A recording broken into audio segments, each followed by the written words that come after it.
Tampoco no confías.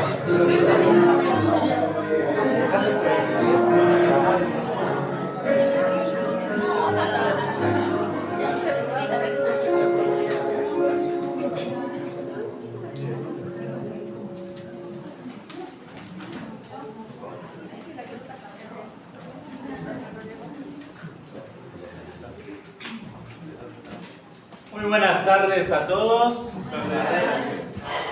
Les damos una vez más la bienvenida a la casa del Señor. Y bueno, hoy ¿qué celebramos? ¿O qué se celebra comúnmente el día de hoy? La resurrección del Señor Jesús. ¿Y cuántos, me imagino que han tenido sus devocionales, ¿no? Han estado también orando. Hoy tuve mi devocional y me puse a pensar mucho en lo que decía el versículo. Cuando escuchamos la palabra resurrección, lo primero que pensamos es en el Señor Jesucristo resucitando de entre los muertos, ¿no? Saliendo ahí de la tumba. Hacemos esa escena. Pero hay algo interesante en toda esta escena, y es la victoria de Jesús sobre la tumba también revela nuestro destino. Un día todos los creyentes que hayan muerto van a experimentar una resurrección corporal, y quienes estén vivos cuando Cristo regrese serán transformados de mortales a inmortales en un instante, así, en un abrir y cerrar de ojos. Amén. En 1 Corintios capítulo 15, de los versículos 42 al 44, el apóstol Pablo nos da algunas pistas de cómo serán nuestros cuerpos transformados. Y yo los enumeré ahí. Uno es que serán incorruptibles, serán gloriosos, serán poderosos y serán espirituales. Nunca más experimentaremos pecado, enfermedad, dolor, sufrimiento, debilidad, agotamiento y sobre todo muerte. Nos espera un futuro glorioso. Esa es nuestra gloriosa esperanza. La alegría de un nuevo cuerpo y de reunirnos con nuestros seres queridos será grande, pero nada y absolutamente nada va a superar el gozo de ver a Cristo cara a cara, hermanos. Dios hizo todo esto posible. En 1 Juan capítulo 3, versículo 2 nos dice: amados, ahora somos hijos de Dios y aún no se ha manifestado lo que hemos de ser, pero sabemos que cuando Él, o sea Jesús, se manifieste, seremos semejantes a Él, porque le veremos tal como Él es. Un futuro glorioso nos espera, pero nada se compara, como lo decía antes, con ver al Señor Jesucristo cara a cara. La pregunta es, ¿qué le dirás a Jesús cuando lo veas cara a cara? Me conmueve mucho, me emociona mucho, porque lo estuve meditando.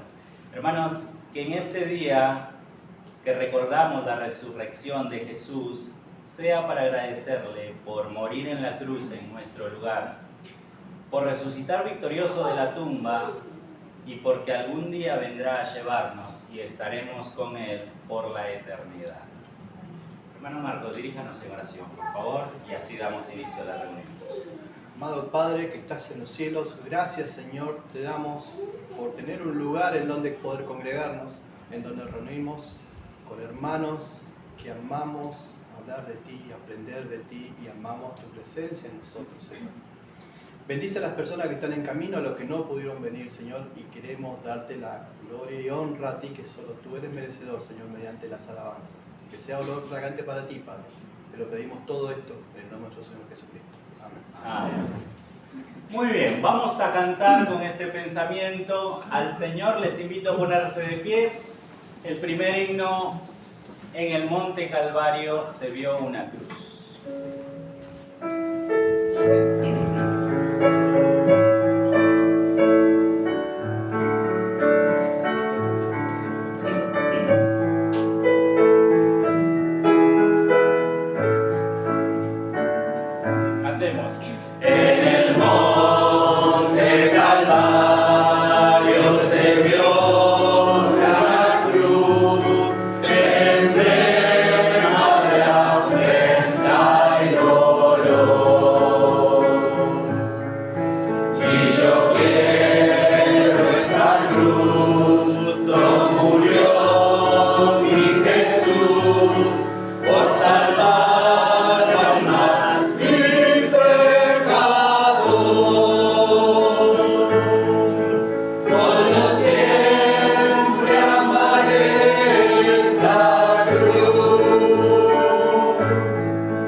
Porque en ella llegó el Cordero.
Cantando al Señor con el siguiente himno, Rey de mi vida.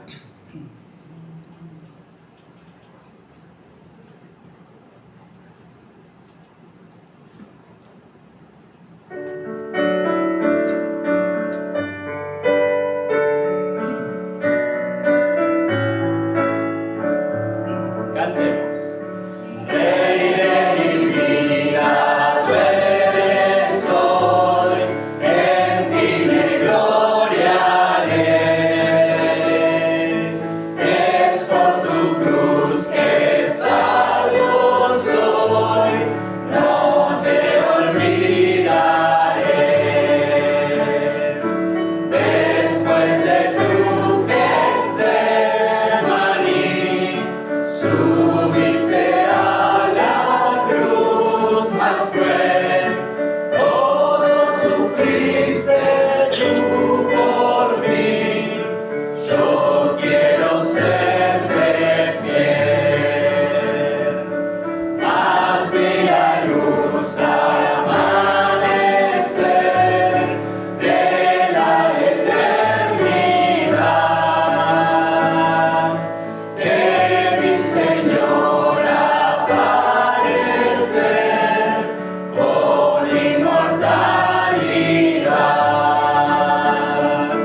Después de tu Getsemaní, subiste a la cruz más cruel, todo sufriste tú por mí, yo quiero serte fiel.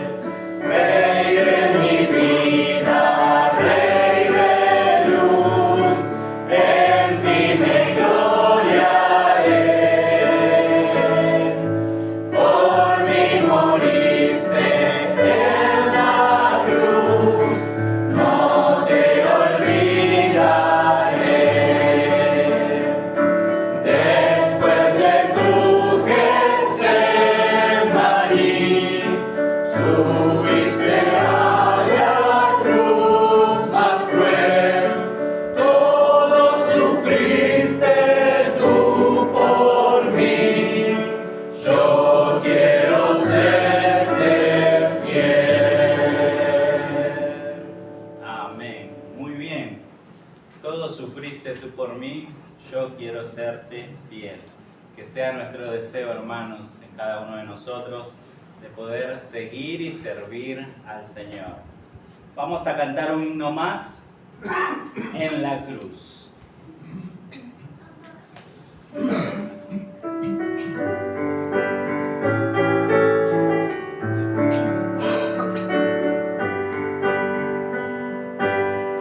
Pensemos en la letra cuando cantamos, sí. Amén. Herido, triste a Jesús, postré mi dolor, perdido errante vi su luz, bendíjome en su amor. En la cruz, lo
allí por fe lo vi a Jesús y siempre feliz con él seré. Amén. Muchas gracias. Podemos sentarnos, hermanos. Continuamos con el programa. Hacemos recordar los días de reuniones que tenemos.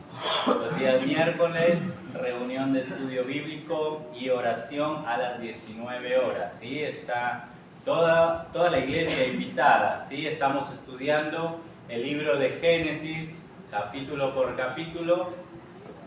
Y bueno, también les invitamos a que traigan sus pedidos de oración y acción de gracia. ¿Sí?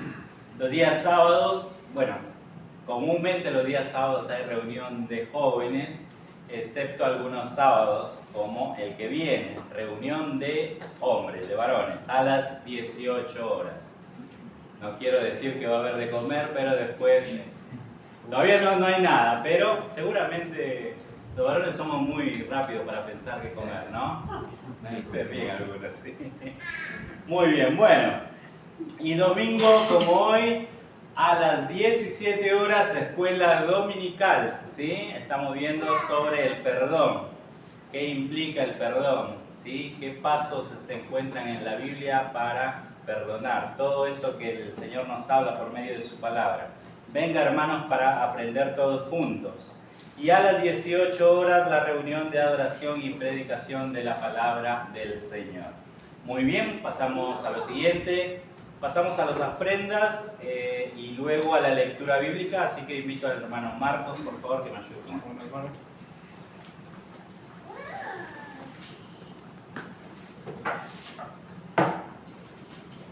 Hermano Andrés, ¿podría hablar por favor por las ofrendas? Bendito Padre, bendito Dios, te damos muchas gracias porque tú eres nuestro Dios, Señor, te damos gracias porque todo es tuyo, Señor, y te damos gracias por todo lo que nos brindas, Señor, por todo lo que nos das. Te rogamos que bendigas los diezmos y ofrendas que van a ser dados para la obra, para tu gloria y honra, Señor. Y queremos dejar todas estas cosas en tus manos, agradecidos desde ya por tanta bendición, en el nombre de Jesús. Amén. Amén.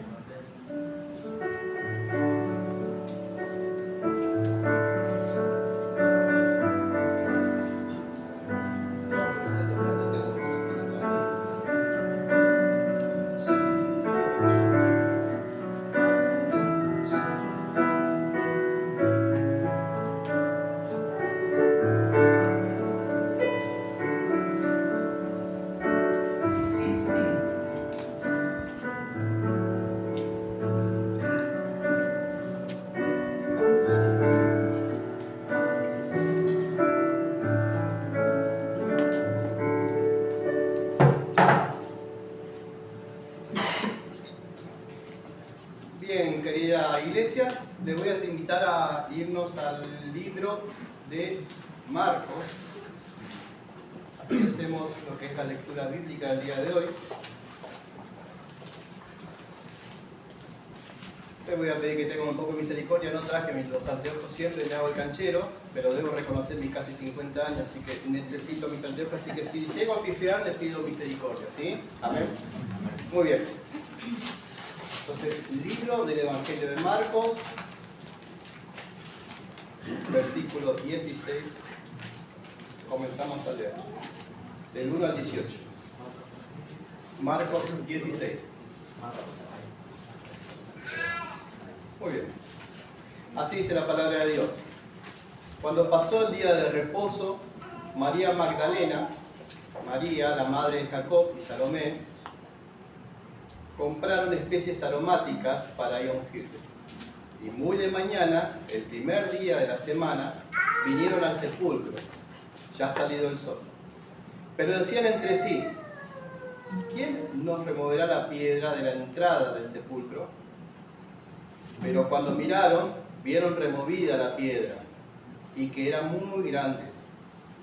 Y cuando entraron en el sepulcro, vieron a un joven sentado al lado derecho, cubierto de una larga ropa blanca, y se espantaron.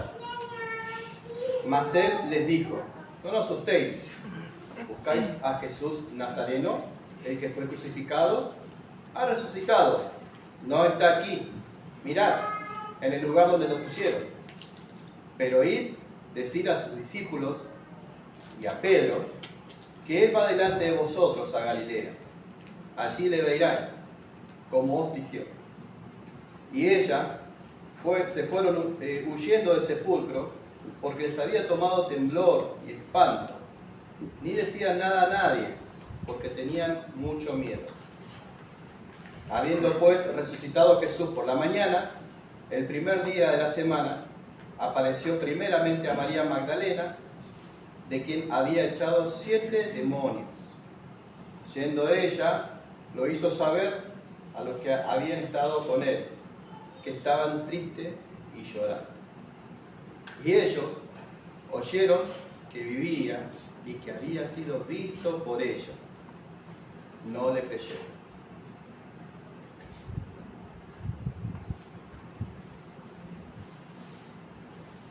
Hasta ahí, ¿no?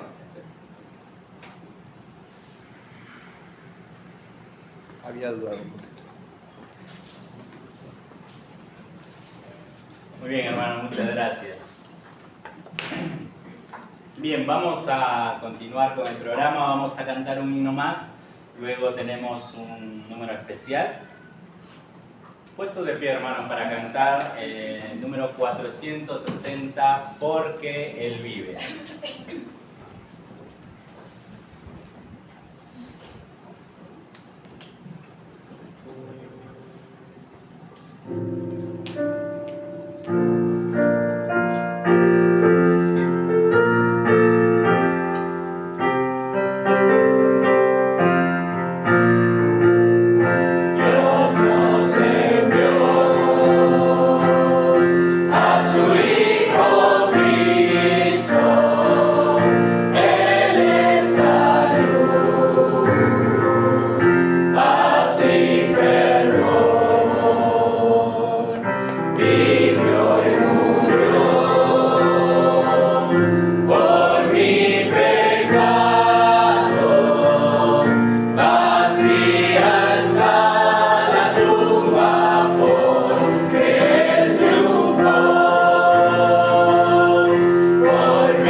Siento que la voz nos da un poquito más.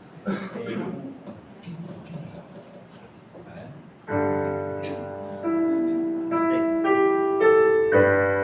Segunda estrofa. Grato es tener un tierno niño. Grato es tener a un tierno niño, tocar su piel. Somos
hermanos, muchas gracias. Tenemos un número especial.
Muy bien, vamos a cantar un coro más antes del mensaje.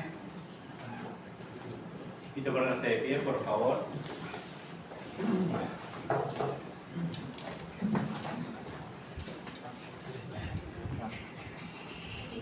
Reina Dios.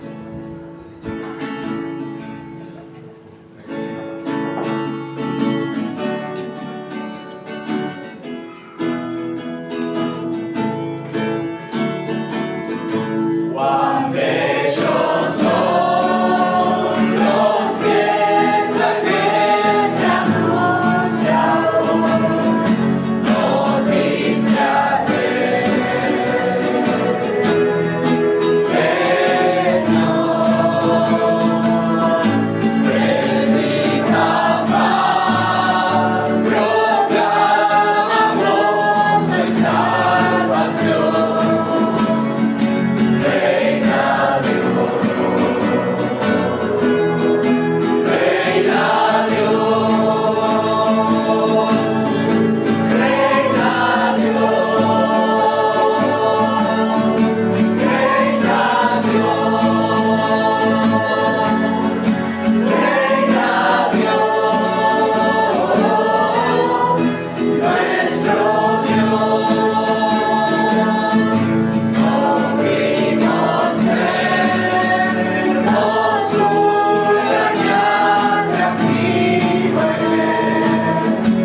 Estoy invitando al pastor con el mensaje del Señor.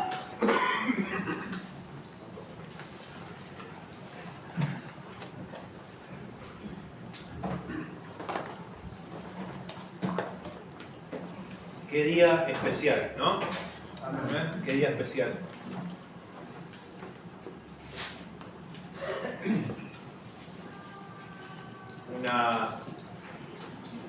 Un día en el que, como cantábamos, como todo lo que es la temática, vamos a decir, del día de hoy, lo que es la resurrección de Cristo, algo significativo, algo tremendo para este mundo, vamos a decir, para aquel que no ha puesto su fe en el Señor Jesucristo, pero también para nosotros los creyentes. Porque la cruz de Cristo y lo que es la resurrección no es que una vez que somos salvos, gracias Ciro, podemos decir, bueno, ya está, ya no tiene tanta importancia. Lo que vamos a ver ahora, vamos a ver que tiene una importancia tremenda para nosotros también. Vamos a ir a 1 Corintios capítulo 15, si logro andar. Ahora sí. Bien, estaba asustando, no quería arrancar. 1 Corintios capítulo 15.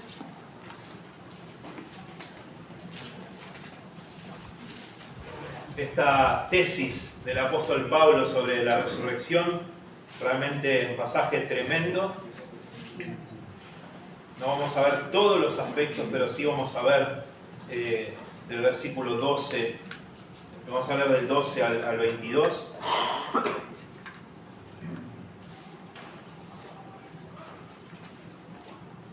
Antes de ello vamos a orar y voy a dar una introducción y después leer el pasaje. Pero cuando estén ahí ya en 1 Corintios 15, ahí nos quedamos y vamos a orar. Padre amado, te amamos, te damos gracias, porque podemos decir con gozo, con seguridad, que has resucitado. Y todo lo que eso significa y conlleva. En esta tarde, Señor, quiero pedirte, si hay alguien que nunca se ha arrepentido de sus pecados, si hay alguien que no te conoce como Salvador y Señor, si hay alguien que no sabe, no entiende o no lo que significa la resurrección o esta fecha tan importante, Señor, pero básicamente que no sea tu Hijo, que no haya puesto su fe en ti, Señor, que obres en los corazones. Y en aquellos que podemos decir con seguridad que somos salvos y que hemos puesto nuestra fe en ti, Señor, que obres también a través de tu palabra para que la resurrección, Señor, tenga un impacto y transforme nuestra vida diaria. En el nombre de Jesús. Amén. Saben que en varias oportunidades me han preguntado, y seguramente a ustedes también, porque es una pregunta habitual, me han preguntado, ¿cómo sé yo? Me dicen, ¿cómo sabes vos que el cristianismo es la religión verdadera? A mí me lo han preguntado infinidad de veces. ¿Cómo sabes que vos venís a presentar de las palabras, decís la palabra de Dios y que sos cristiano, sos bautista, esto? ¿Cómo sabes que es la religión verdadera? Porque también los seguidores de muchas otras religiones afirman lo mismo. Ellos también dicen ser la religión verdadera. ¿Y saben qué? Es una muy buena pregunta. ¿Saben qué es una muy buena pregunta? Es bueno cuando alguien hace una buena pregunta como esa porque nos lleva a responder a la altura de la pregunta. Y es una pregunta que nos lleva a poder presentar el Evangelio de una manera tremenda. Y esa pregunta puede ser contestada. ¿Cómo sabés vos que es la religión verdadera? ¿Cómo sabés que el cristianismo es la verdad? Puede ser contestada con una sola palabra o con una frase: la resurrección de Cristo. La resurrección de Cristo es lo que separa al cristianismo de cualquier otra religión, por más que digan que es la verdadera. Nombrando algunas, Mahoma, el fundador del Islam, ¿saben qué? Está muerto. Confucio, fundador del confucianismo, está muerto. Gautama, o conocido como el Buda, fundador del budismo, está muerto. Y así con muchos otros. Pero Cristo vive. Y esa es la gran diferencia. Los cristianos creemos y sabemos que Jesús es el Hijo de Dios encarnado, que vino a este mundo a morir por los pecadores y que resucitó para darnos vida, porque Él está vivo. Creemos en un Jesús vivo, creemos en una tumba vacía. Y esa es la diferencia con todo lo demás. De no haber sido por la resurrección, no habría cristianismo. Sin la resurrección, la cruz hubiese sido una muerte como cualquier otra. Porque Cristo no fue el único que crucificaron. No fue el único, había muchas crucifixiones. Sin la resurrección hubiese sido una muerte más. No habría ninguna esperanza, no habría evangelio que predicar sin la resurrección. Y de eso se trata la tesis que el apóstol Pablo hace. Y leamos el versículo 12 en adelante, donde el apóstol Pablo expone esto. Y dice, capítulo 15 de 1 Corintios, versículo 12, dice: pero si se predica de Cristo, que resucitó de los muertos, ¿cómo dicen algunos entre vosotros que no hay resurrección de muertos? Porque si no hay resurrección de muertos, tampoco Cristo resucitó. Y si Cristo no resucitó, vana es entonces nuestra predicación, vana es también vuestra fe. Y somos hallados falsos testigos de Dios, porque hemos testificado de Dios que Él resucitó a Cristo, el cual no resucitó si en verdad los muertos no resucitan. Porque si los muertos no resucitan, tampoco Cristo resucitó. Y si Cristo no resucitó, vuestra fe es vana. Aún estáis en vuestros pecados. Versículo 18. Entonces también los que durmieron en Cristo perecieron. Y si en esta vida solamente esperamos en Cristo, somos los más dignos de conmiseración de todos los hombres. Mas ahora Cristo ha resucitado de los muertos. Primicias de los que durmieron es hecho. Porque por cuanto la muerte entró por un hombre, también por un hombre la resurrección de los muertos. Porque así como en Adán todos mueren, también en Cristo todos serán vivificados. La iglesia de Corinto enfrentaba problemas serios debido a la influencia de la filosofía griega que se había introducido en la ciudad. Corinto estaba, esto un poco del trasfondo, Corinto estaba profundamente marcado por un pensamiento humanista, por eso que ellos llevan a exaltar a los líderes según la capacidad, tenían esa tendencia. Es por eso que escuchamos que yo soy de Apolo, yo soy de Pablo, ¿no? Para ellos la cruz era una locura. La iglesia toleraba pecados graves como la inmoralidad sexual, las peleas entre hermanos, los abusos en la cena del Señor. No solo había ignorancia doctrinal, sino también había una evidente falta de santidad. Los problemas eran tantos teológicos como prácticos. No solo creían mal, sino que ellos vivían mal. Creían mal y vivían mal. Hacían un uso incorrecto de la libertad cristiana, había desorden en los cultos, confusión respecto a los dones espirituales, un mal entendimiento de la sabiduría de Dios y además un orgullo espiritual que era devastador. Y entre todos esos errores, la iglesia tenía problemas serios en cuanto a la verdad de la resurrección. Algunos negaban la resurrección de los muertos, no necesariamente la de Cristo, pero sí la resurrección futura. Y el apóstol Pablo muestra algo clave en este pasaje y es una de las cosas que corrige. No se puede separar la resurrección de Cristo de la resurrección del creyente. Y esto lo hace con un argumento, podemos decir, devastador. Si quitas la resurrección, destruís la fe cristiana. Porque si estás diciendo, lo que dice Pablo es que es imposible la resurrección, entonces estás diciendo que Cristo no resucitó y estás destruyendo la fe cristiana. Y lo primero que quiero ver con ustedes, que se encuentra el primer punto, en el versículo 12 al 14, es que sin la resurrección, la fe cristiana es vacía. Sin la resurrección de Cristo, la fe cristiana es vacía. Por eso dice, si se predica que Cristo resucitó, ¿cómo dicen algunos que no hay resurrección? Pablo lo que usa es lo que se llama, Pablo lo que está usando acá es lo que se llama una teología lógica. Se llama así, una teología lógica. Y lo hace de esta manera, la teología lógica que usa. Si no hay resurrección general, o sea, si la resurrección no es posible, entonces Cristo no resucitó. Y si Cristo no resucitó, entonces lo que predicamos es vano. Y es llamativo que esta palabra que encontramos acá, la palabra vana, que Pablo utiliza, es profundamente rica en su significado. Viene de la palabra griega kenos, que significa en un sentido literal, ¿sí? Significa vacío, sin contenido, sin valor, inútil, sin resultado real. La idea de Pablo al usar esta palabra no es solamente decir algo falso, sino es algo carente de sustancia y de poder. Por lo tanto, si Cristo no resucitó, lo que está diciendo es que la prédica sería sin verdad, sin poder salvador. Serían palabras sin realidad. Eso es lo que Pablo está tratando de pasar. Serían palabras sin realidad. Y la fe de los creyentes sería sin efecto, sin salvación, sin ningún tipo de fundamento. Creer en un Cristo muerto sería creer en algo incapaz de salvar. Eso es todo lo que encierra esa palabra. Hermanos, el cristianismo no es una filosofía, simplemente una filosofía moral. No es un sistema de valores o una experiencia emocional, como muchos enseñan, que el cristianismo es solo una experiencia emocional.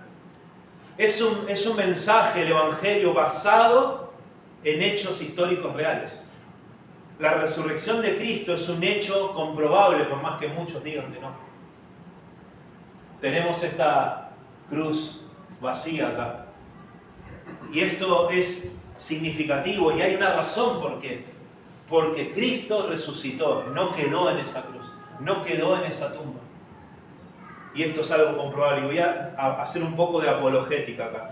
La apologética es la defensa de la fe cristiana. Vamos a hacer un poco de apologética, porque cuando decimos que hay razones para decir que histórico de que Cristo ha resucitado, existen innumerables pruebas en cuanto a la veracidad de la resurrección de Cristo. Nos llevaría mucho tiempo ver todas, pero voy a nombrarles las más evidentes, las más conocidas, aunque todas son irrefutables las evidencias. Lo más llamativo es la tumba vacía. Es impactante. Solamente podríamos hacer un solo mensaje de la tumba vacía y sería tremendo y terminaríamos llorando de la alegría, ¿no? La tumba vacía. La tumba de Jesús estaba sellada con una gran piedra, como leyó el hermano. Fue sellado con una piedra circular colocada en la entrada que no era fácil de mover. No era una puertita que alguien venía y abría. ¿Sí? Requería todo un sistema, un esfuerzo. Era una piedra que no podía ser movida fácilmente. A su vez tenía un sello romano, había sido sellado, ¿sí? Y ese sello no se podía romper, era un delito muy grave romper ese sello romano, que se pagaba con la muerte si alguien alteraba eso. También había una guardia romana que se colocó para custodiar la tumba, un grupo de soldados entre 4 y 16, que si estos fallaban en su misión, el castigo iba a ser severo, inclusive la muerte del que estaba a cargo.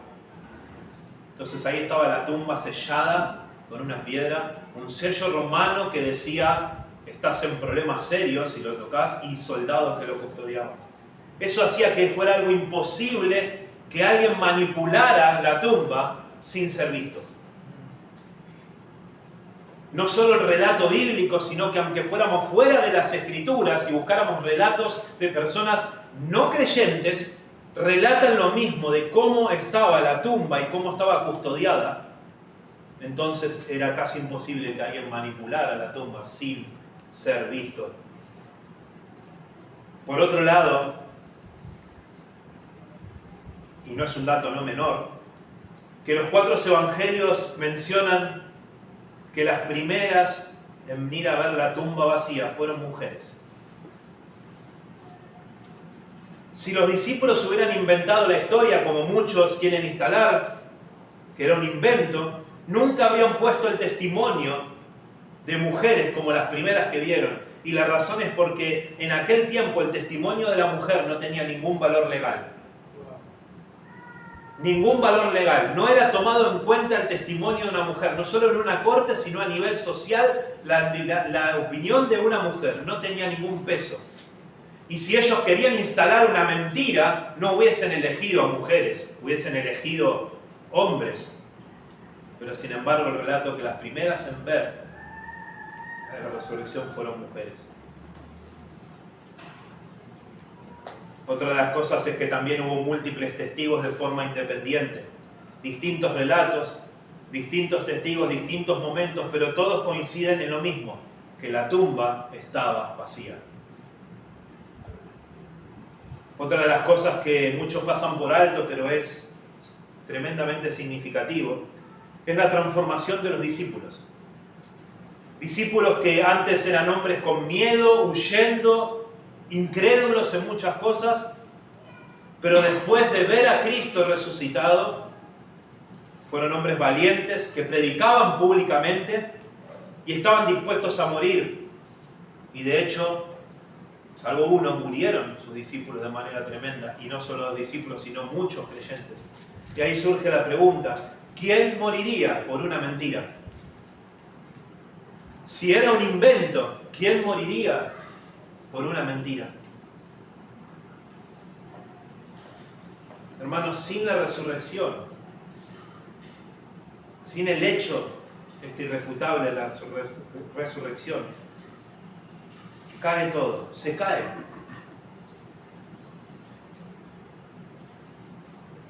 Nuestra fe no está basada en emociones. Nuestra fe cristiana no está basada en emociones, sino en una verdad objetiva. Y esa verdad es que Cristo resucitó. Y lo voy a repetir 20.000 veces el mensaje. Así que cuando hay momentos de dudas, el creyente no mira sus sentimientos, mira el hecho de que Cristo resucitó.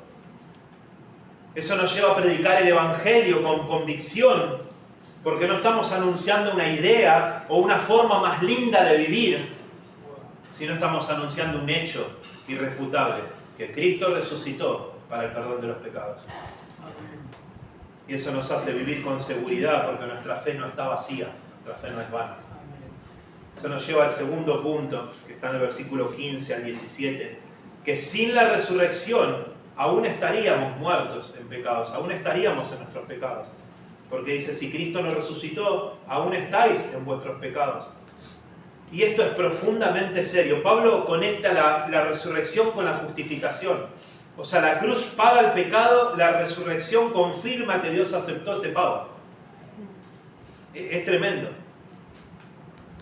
Porque si Cristo no resucita, entonces el sacrificio no fue válido, fue una muerte innecesaria, el pecado no fue vencido y la culpa permanecería.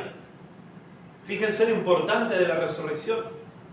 Sin la resurrección de Cristo aún estaríamos en pecados y ¿saben qué? Condenados y camino al infierno. Esta frase, ¿sí? que usa Pablo acá, que dice, si Cristo no resucitó, aún estáis en vuestros pecados.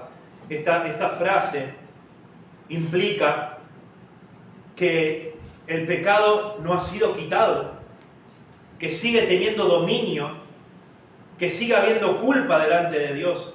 No es solo el hecho de cometer pecados, eso es lo que está diciendo.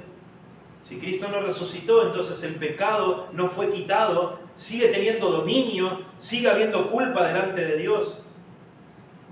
Nos habla de un estado espiritual, o sea, estaríamos separados de Dios con una condenación vigente, sin justificación. Es una posición legal delante de Dios tremenda y aterradora. Todavía culpables, sin perdón, declarado bajo juicio. Es un problema legal y espiritual, no es emocional. Entonces lo que Pablo presenta es que no es una cuestión de emociones. Si no fuera por la resurrección, estamos en un problema legal delante de Dios serio. Todos nosotros. En cambio, hermanos, la resurrección es la declaración, y esto me encantó de un escritor, la declaración pública de Dios de que Cristo es justo y que el sacrificio fue suficiente. Amén. Es el acto que confirma la justificación del creyente. Y me encanta esto de que el sacrificio fue suficiente. ¿Qué dijo Jesús? Su última palabra, esta palabra ya, tetelestai. ¿Qué? Consumado es. Consumado es, terminado, ya está. ¿Qué es lo que estaba terminado? ¿Qué es lo que estaba consumado? Ya está, La deuda fue pagada. Amén. Amén, gloria a Dios. Tu deuda fue pagada. Es imposible no emocionarse. Aleluya. Y eso nos lleva, hermanos, a una aplicación para el creyente cuando el enemigo te acusa. Responde con la resurrección. Tetelestai. Ya está. Él pagó. Porque tu perdón, el perdón de los pecados, no depende de cómo te sentís, sino de un hecho consumado. Por eso el creyente no vive en una culpa constante, vive para Cristo porque ha sido justificado. Hemos sido justificados no porque somos justos, nos es impartida la justicia de Cristo, como lo hemos visto en otros mensajes en Romanos. Nosotros lo que hacemos es, le damos nuestros pecados a Dios y Él nos da su justicia. Cuando Él nos bebe la justicia de Cristo y no la mugre nuestra, hemos sido justificados. Él pagó la deuda, Él canceló la deuda, una deuda que nosotros no podíamos pagar.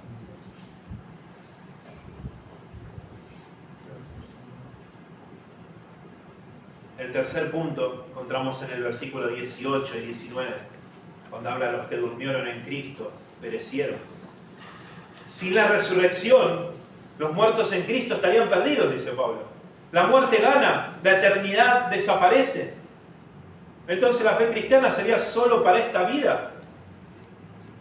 Porque las personas van partiendo. ¿Y qué es lo que le pasa al creyente cuando otro creyente parte de este mundo? ¿Qué es lo que decimos? La esperanza, ¿no es cierto? Algo que el mundo no tiene. Hablamos de la eternidad, de vivir acá en este mundo para la eternidad. Que lo que hacemos acá, ¿no es cierto?, tiene valor eterno. Pensamos, el cristiano piensa en la eternidad, no en este mundo. Pablo dice, si los muertos en Cristo, si sin la resurrección los muertos en Cristo estarían perdidos, la muerte gana, la eternidad desaparece. Entonces la fe cristiana sería solo para esta vida. Y fíjense lo que dice Pablo, algo muy fuerte. Somos los más, si así fuera, somos los más dignos de conmiseración, somos los más miserables, somos los más dignos de compasión. Somos unos pobres tipos, básicamente. Si así fuera, somos unos pobres desgraciados. Pero no en un sentido superficial, sino en un sentido total. Es la conclusión de un argumento lo que Pablo está expresando acá. Sin la resurrección, si Cristo no resucitó, la fe es vana, seguimos en pecado, los muertos perecieron. Entonces el sufrimiento del creyente no tiene sentido. Eso es lo que dice. Si fuera así, entonces el sufrimiento del creyente no tiene sentido. El negarnos al pecado y vivir para Dios no tiene sentido. El sacrificio cristiano en esta vida no tiene sentido. Es absurdo.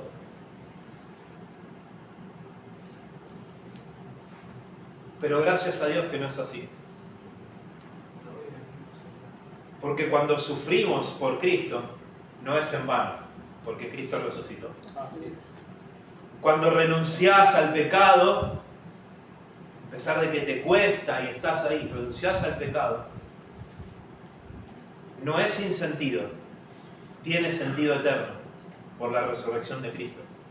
Cuando enfrentás la muerte, que todos en algún momento la vamos a enfrentar, no hay desesperación, sino hay esperanza real. El creyente puede vivir con perspectiva eterna, no temporal, porque Cristo resucitó y vive hoy. Amén. Y en el versículo 20 a 22 tenemos el último punto pero Cristo, como Cristo resucitó, tenemos una garantía absoluta. Mas ahora, y me encanta esa frase de Pablo, dice, mas ahora Cristo resucitó. Pasa de lo hipotético a lo glorioso. Cristo verdaderamente resucitó y lo llama primicias. Esto significa el primero, la garantía, el anticipo de lo que viene, es la garantía. Eso es lo que está expresando Pablo. Es de la garantía.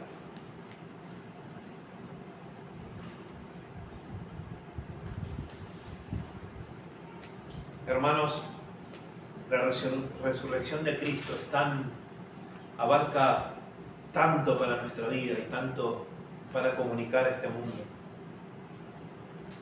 La vida del creyente a través de la resurrección el creyente no tiene un futuro incierto, tiene un futuro asegurado gracias a esa resurrección.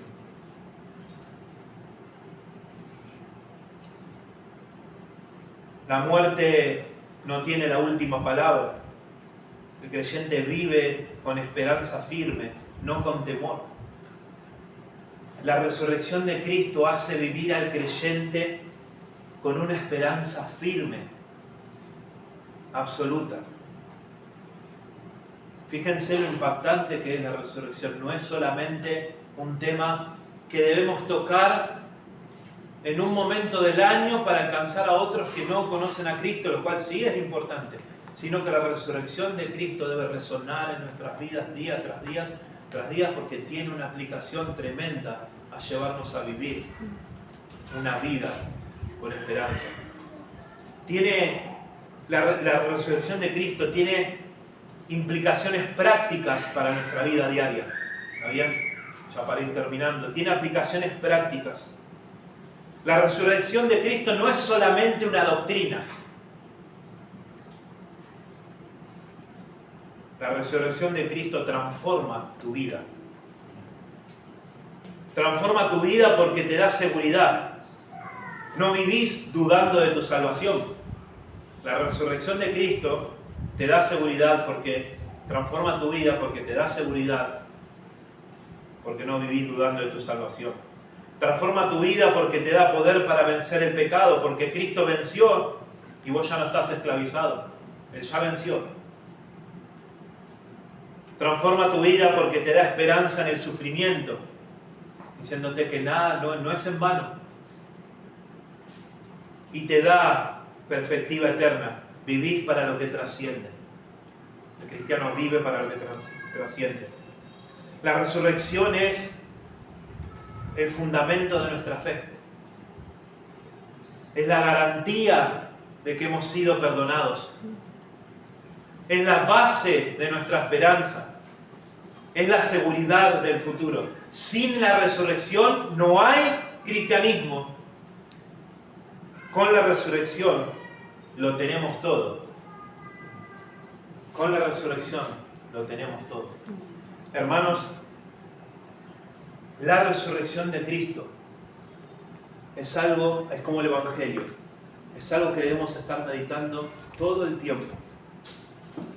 Es tan maravilloso la obra de Cristo en la cruz y lo que ha hecho y lo significativo que es esa tumba vacía. No es solamente un evento histórico comprobable, es la base de la fe cristiana. Forma una de las bases de cómo vive el cristiano en este mundo y qué es lo que va a pasar en el futuro. Yo voy a pedir que cierren los ojos porque voy a hablar a dos grupos diferentes y no quiero avergonzar a nadie en las preguntas que voy a hacer. Nadie mirando, los ojos cerrados. La cruz de Cristo, ese Cristo, ese Dios que vino, creador del cielo y de la tierra, y vino a este mundo y fue clavado en esa cruz para pagar una deuda que vos debías pagar. Eso es básicamente. Quizás estás acá en esta tarde y no entendés mucho y decís, pastor, la verdad que yo no sabía, ¿cómo puede ser? ¿Cómo que Cristo murió en mi lugar? Sí. Cada pecado en tu vida, esa mentira, esos malos pensamientos, todos somos pecadores. No hay nadie en este planeta que pueda levantar la mano y decir, soy inocente, nunca he pecado, nunca he fallado. Y la Biblia dice que cuando partimos de este mundo y estamos enfrente de Dios, nadie va a poder decir que no ha pecado.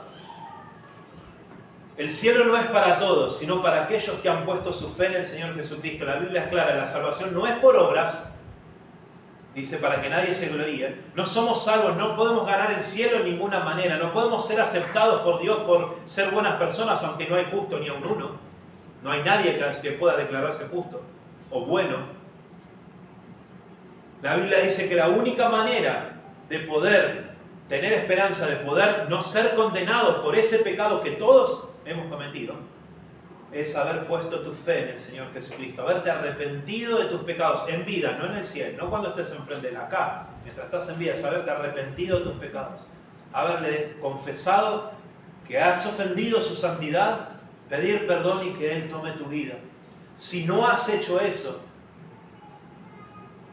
déjame decirte que esa cruz, ese Cristo está ahí, ocupó el lugar y que recibimos el perdón de los pecados a través de la cruz, pero eso es recibido cuando vos te arrepentís de tus pecados. No se te imparte automáticamente sin que vos hagas nada. La Biblia es clara, debes arrepentirte de tus pecados. Si vos estás acá y decís, pastor, yo nunca oré a Dios y pedí perdón por mis pecados. Yo no sabía que si me estaba enfrente de Dios no iba a poder justificarme de ninguna manera. Yo no sabía que Cristo pagó por todas esas cosas. Yo no lo sabía. Quisiera saber un poco más sobre este tema. Solamente levantá tu mano. Yo no te voy a llamar adelante ni nada. No es para avergonzarte, sino es para orar por vos después de la reunión. Hay alguien que levantaría la mano y diría, pastor, yo nunca me he arrepentido de mis pecados. ¿Hay alguien?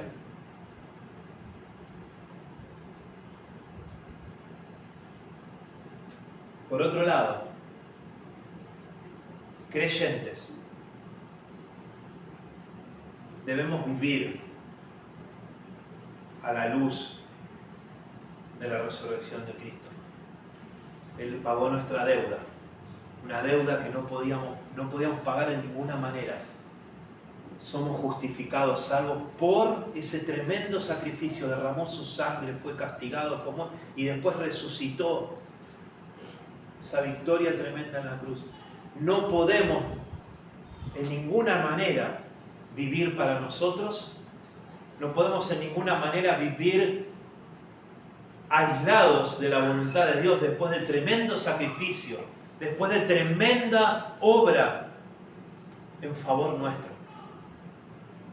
Aprendamos a vivir, no solo con esperanza, sino en este mundo, en el tiempo que estamos acá, a vivir una vida entregada a Cristo, a aquel que lo dio todo, porque no merecía nada.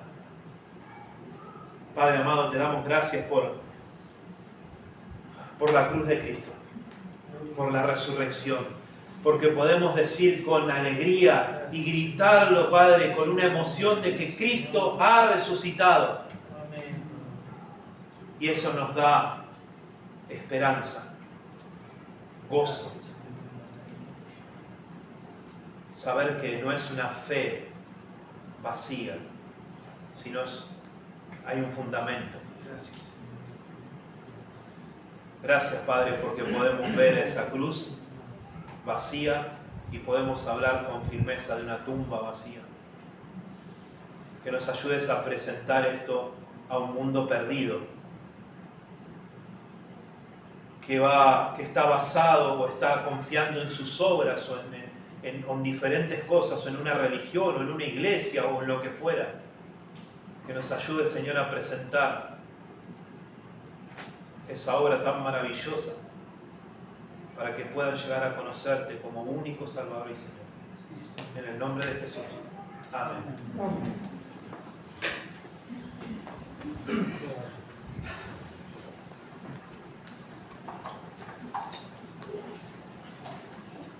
Puestos de pie, por favor, vamos a cantar un último himno. No valgo por mi posesión.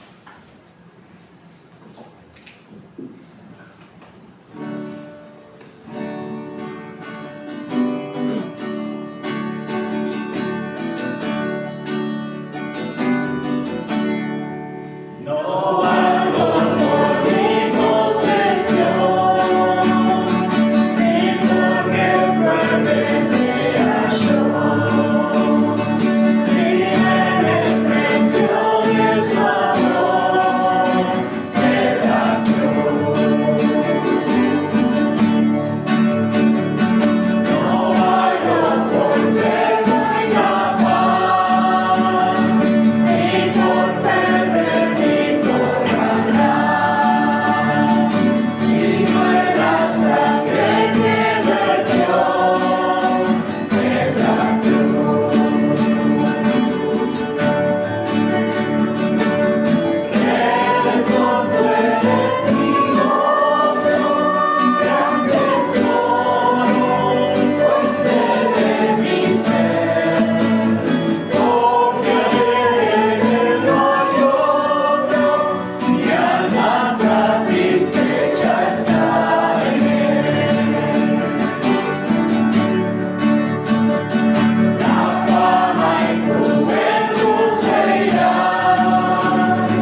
sentarnos, hermanos. Muchas gracias.